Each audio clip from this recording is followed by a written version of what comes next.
Hello everyone, welcome back to my channel. I hope आप सभी बहुत अच्छे होंगे एंड आप सभी की प्रिपरेशन बहुत अच्छी चल रही होगी। मैंने बहुत सारी स्ट्रैटेजी वीडियोस अपलोड की है एंड आई होप आपने वो सारी वीडियोस देखी होंगी। तो उन सारी स्ट्रैटेजी वीडियोस में मैं आप लोगों को हमेशा बताती हूँ कि मॉक्स का एनालिसिस आपको करना है। एंड आपने मेरी ही नहीं, जिन भी स्ट्रैटेजी वीडियोस को आपने सुना होगा एंड फॉलो किया होगा, उन सभी में आपको एक चीज़ ये कॉमन ज़रूर सुनने को मिली होगी कि आप जब भी मॉक्स देते हैं उसका एनालिसिस ज़रूर करना चाहिए। सिर्फ मॉक्स आप दे रहे हो एंड उसका एनालिसिस नहीं कर रहे हो तो आपका इम्प्रूवमेंट आपको कभी नहीं दिखेगा। आपका जो ग्राफ है परफॉर्मेंस का वो फ्लैट रहेगा। अगर आप चाहते हो कि कॉन्स्टेंटली आपका परफॉर्मेंस इंप्रूव हो तो आपको मॉक्स को एनालाइज करना पड़ता है।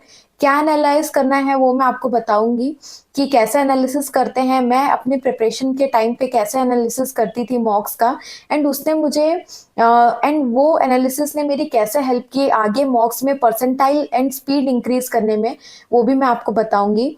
एंड यकीन मानिए, अगर आप एक प्रॉपर तरीके से एनालाइज करते हो एंड अपनी वीकनेस पे वर्क करते हो, डेफिनेटली आपको अपने परसेंटाइल में इम्प्रूवमेंट दिखेगा आपके मॉक्स में। तो पूरी वीडियो को आपको ध्यान से सुनना है। इसमें मैंने आरआरबी पीओ का मॉक दिया है एंड मैंने पर्सनली, मैं आपकी जगह होती ये मॉक देने के बाद तो कैसे एनालाइज करती वो मैंने पूरा क्वेश्चंस एक एक करके मैंने आपको दिखाया है इसमें, रीजनिंग एंड क्वांट सेक्शन दोनों का।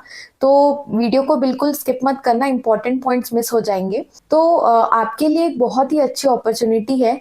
जैसे कि आपको पता है अगस्त में आपके आरआरबी के एग्जाम्स आने वाले हैं। तो बैंक के एग्जाम्स का एक पैटर्न होता है, एक क्रोनोलॉजी होती है कि पहले आप एग्जाम का फॉर्म भरते हो, उसके बाद एडमिट कार्ड डाउनलोड करते हो, प्रीलिम्स देते हो, मेंस देते हो, देन इंटरव्यू देते हो।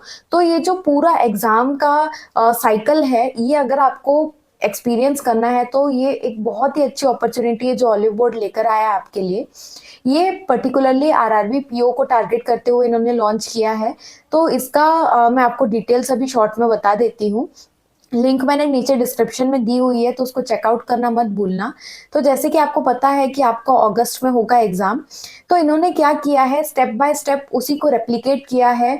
एग्जाम का प्रोसेस जैसे होता है, आप क्या करोगे, पहले इनके वेबसाइट पे आप ऑनलाइन एप्लीकेशन फॉर्म भरोगे जैसे कि आप एग्जाम का फॉर्म भरते हो। रजिस्ट्रेशन फीस सिर्फ 99 रुपीज है। इसके बाद आप प्रीलिम्स का एडमिट कार्ड डाउनलोड करोगे, फिर प्रीलिम्स का एग्जाम होने के बाद ये कट ऑफ अनाउंस करेंगे। उसके बाद अगर आप क्वालिफाई करते हो तो मेंस का एग्जाम आप दोगे, मेंस क्वालिफाई करते हो तो फिर देन आप इंटरव्यू दोगे, इंटरव्यू भी यही लोग कंडक्ट कराएंगे एंड ये इसी 99 रुपीज में इनका कवर्ड है। फिर आपका फाइनल रिजल्ट आएगा एंड आपको इससे पता चलेगा कि अभी जितने भी एस्पिरेंट्स हैं उनमें आप कहाँ स्टैंड करते हो। मेरे टाइम पे नहीं था, वरना मैं डेफिनेटली इसमें एनरोल करती। तो इसका डेट जो है, रजिस्ट्रेशन का लास्ट डेट 20 मार्च है एंड प्रीलिम्स का जो एडमिट कार्ड है 21 मार्च को ही होगा।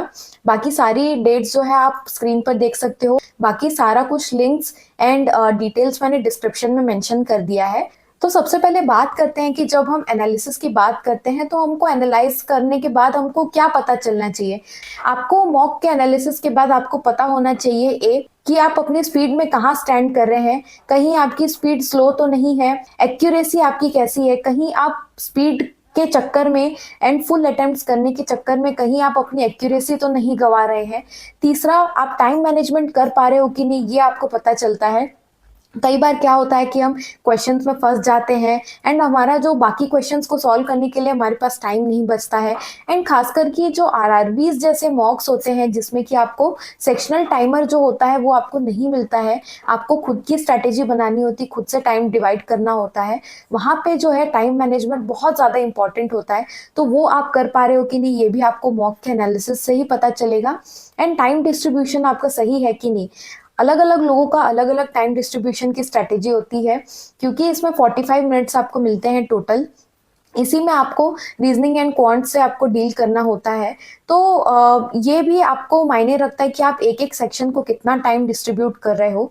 बाकी अगर आपको जानना है कि आरआरबी का परफेक्ट स्ट्रैटेजी क्या है अपने टाइम को डिस्ट्रीब्यूट करने का, तो उस पर मैंने रिसेंटली ही एक बहुत अच्छी वीडियो बनाई है, उसका लिंक मैं नीचे डिस्क्रिप्शन में आपको दूंगी, वो वीडियो ज़रूर जाकर देखना। उसमें मैंने आपको बताया है कि कौन से सेक्शंस को कितना टाइम देना है।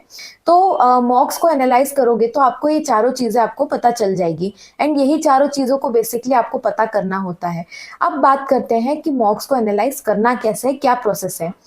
सबसे पहले आप जब एक मॉक टेस्ट देते हो, उसके बाद आपको देखना है कि आपने कौन से क्वेश्चंस को रॉन्ग किया है। तो क्वेश्चंस को रॉन्ग करने की दो वजह होती है।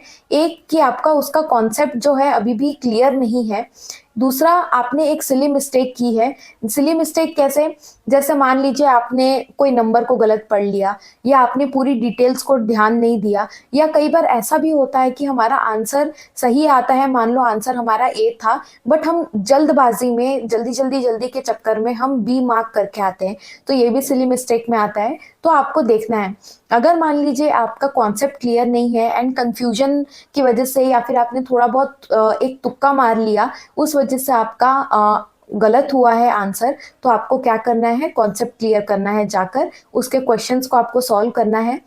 एंड अगर आपका क्वेश्चन सॉल्व कर रहे हो उसमें भी आपकी दिक्कत आ रही है, तो आप क्या कर सकते हो, एक दो उसके वीडियोस देख लो, जो लेक्चरर्स पढ़ाते हैं उनका तरीका देख लो क्वेश्चंस को सॉल्व करने का, कुछ क्वेश्चंस को प्रैक्टिस कर लो, तो उससे आपकी ये प्रॉब्लम सॉल्व हो जाएगी। दूसरा, अगर आप सिली मिस्टेक्स कर रहे हो तो कोई बात नहीं, होता है, मेरे से भी होता था, जल्दबाजी में रीजनिंग में भी बहुत सारे क्वेश्चंस में गलत मार्क करती थी। तो आपको अगली बार से ध्यान देना है कि मैं कम हरी में रहूंगा, मेरे को स्पीड से बनाने हैं क्वेश्चंस, पर इतने स्पीड से भी नहीं बनाने हैं कि मैं अपने क्वेश्चंस को गलत करूं, तो उससे ये आपकी प्रॉब्लम सॉल्व हो जाएगी। नेक्स्ट मॉक में आप ये गलती नहीं करोगे। एंड नेक्स्ट मॉक में जो आपने कॉन्सेप्ट को स्ट्रॉन्ग किया, उसके भी आपके क्वेश्चंस आपका बनना स्टार्ट हो जाएगा। अब बात करते हैं कि जो क्वेश्चंस आपने सही बनाए हैं, उसमें आपको देखना है क्या कहीं ये स्कोप था कि मैं जो राइट किया हूँ क्वेश्चंस, उसमें मैं कम टाइम कर सकता था। क्या जो पजल में मुझे 2 से 3 मिनट लगने चाहिए, मैंने उसको सही तो बनाया है, बट मुझे उसको सॉल्व करने के लिए 4 से 5 मिनट लगे हैं। तो ये आप कहाँ देखोगे, जब आप मॉक्स देते हो तो उसमें आपको नीचे लिख के आता है average time taken by people, and topper को कितना टाइम लगा एंड आपको कितना टाइम लगा। तो उससे आपको पता चल जाता है कि आप क्या कम टाइम में बनाए हो ये क्वेश्चंस को, या आपको ज़्यादा टाइम लग गया।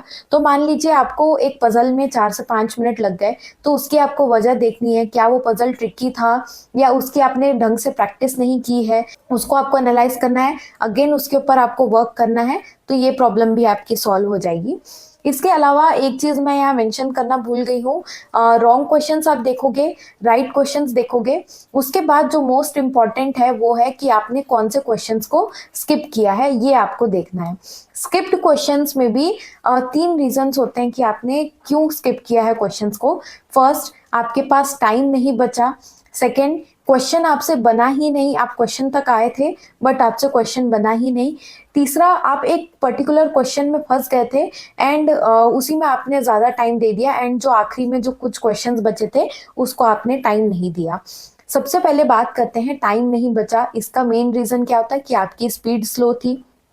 क्योंकि अगर आपकी स्पीड स्लो है तो आप उस क्वेश्चन तक पहुंच नहीं पाए, तो आपको क्या करना है, उसकी स्पीड के ऊपर आपको वर्क करना है। आप क्या कर सकते हो, अपनी टॉपिक वाइज स्पीड पहले बढ़ाना। कैसे करोगे, टॉपिक वाइज क्विजेस दोगे तो उससे आपकी टॉपिक वाइज स्पीड बढ़ेगी। दूसरा, आपको क्या करना है, सेक्शनल टेस्ट देना है।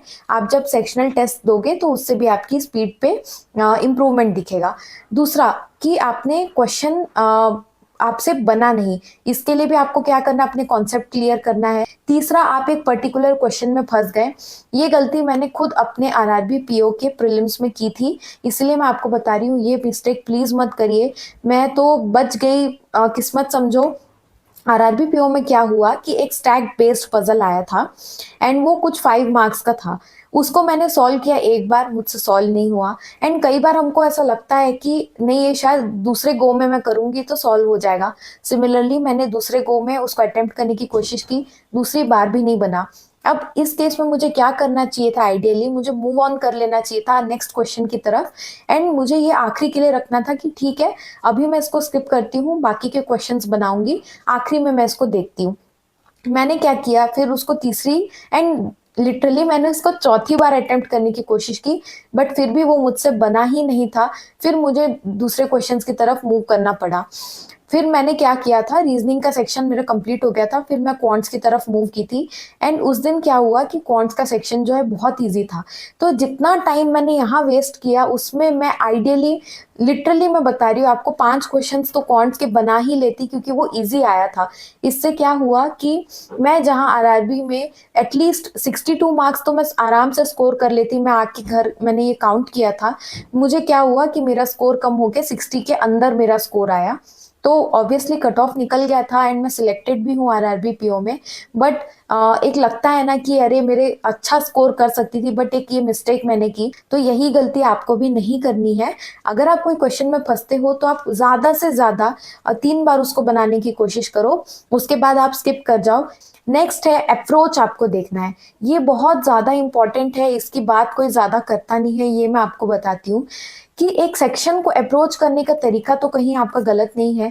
कहीं जो क्वेश्चन आपको लास्ट में बनाना था उसको आपने पहले तो नहीं बना दिया। कई बार क्या होता है कि कोई ट्रिकी पजल होती है एंड हम थोड़ा ओवर कॉन्फिडेंस में रहते हैं कि नहीं, मैंने इस बार पजल अच्छे से प्रैक्टिस करके आया हूँ, तो मैं इसी को पहले बनाऊंगा। एंड उसमें हम क्या है, थोड़ा ज़्यादा टाइम लग जाता है एंड बाकी के जो इजी क्वेश्चंस है उसको हम पहले नहीं बनाते हैं।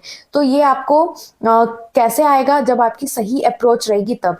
तो अप्रोच कैसे करना है एक एक सेक्शन को, उसके लिए मैं बहुत जल्द एक अच्छी वीडियो लेकर आ रही हूँ जिसमें मैं आपको डिटेल में बताऊंगी कि कौन से क्वेश्चंस को पहले बनाना है, किसको बाद में बनाना है, किसको स्किप करना है, मैं सब बताऊंगी। तो अप्रोच आपका सही होना चाहिए। इजियर क्वेश्चंस को आपको पहले बनाना है, हार्ड क्वेश्चंस को आपको बाद में बनाना है। तो ये आपको 1-2 मॉक में ही आप इसको सुधार लोगे।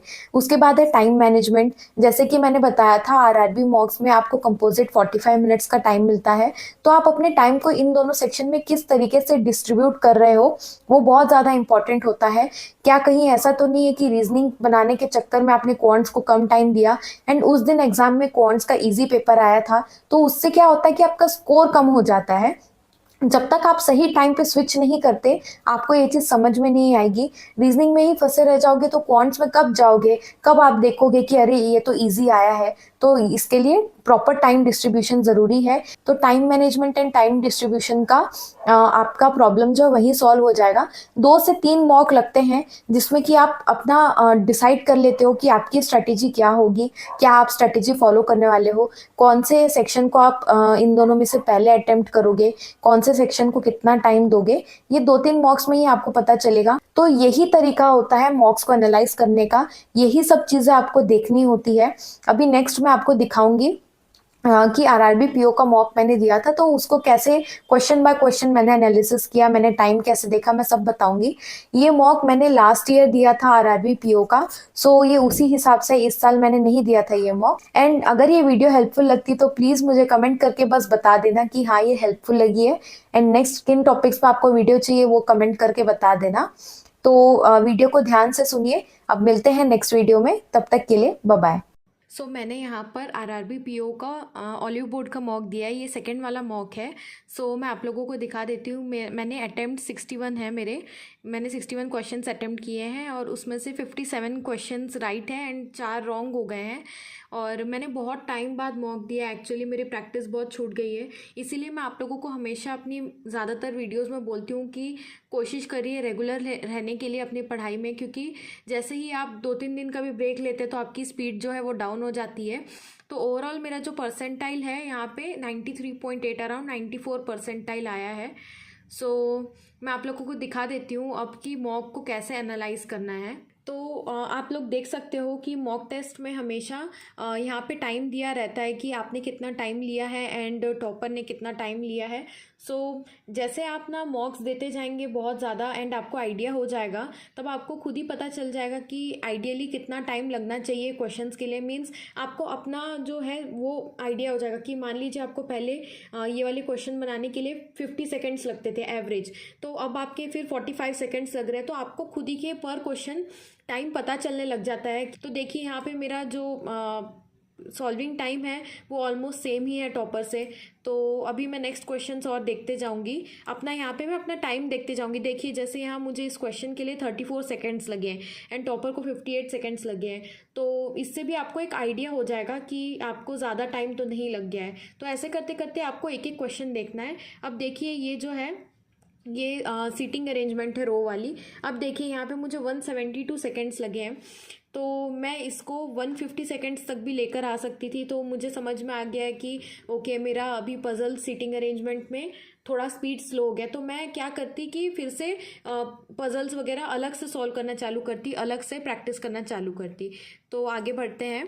अब देखिए, अब यहाँ पे क्या हुआ कि आपको 3 चीज़ें देखनी है कि आपने जो क्वेश्चन सही किए हैं उसमें आपको कितना टाइम लग रहा है, कहीं ज़्यादा टाइम तो नहीं लग रहा है। अगर आपको सही टाइम लग रहा है तो आप उसको फिर स्किप करके आगे बढ़िए। अगर मान लीजिए आपको कोई क्वेश्चन जो सही है उसको भी करने के लिए टाइम ज़्यादा लग गया, तो आप एक जगह नोट करके रख लीजिए कि ओके, मुझे इसमें प्रैक्टिस करनी है और इसमें मुझे जितना कम हो सके उतना कम टाइम में सॉल्व कर देना है।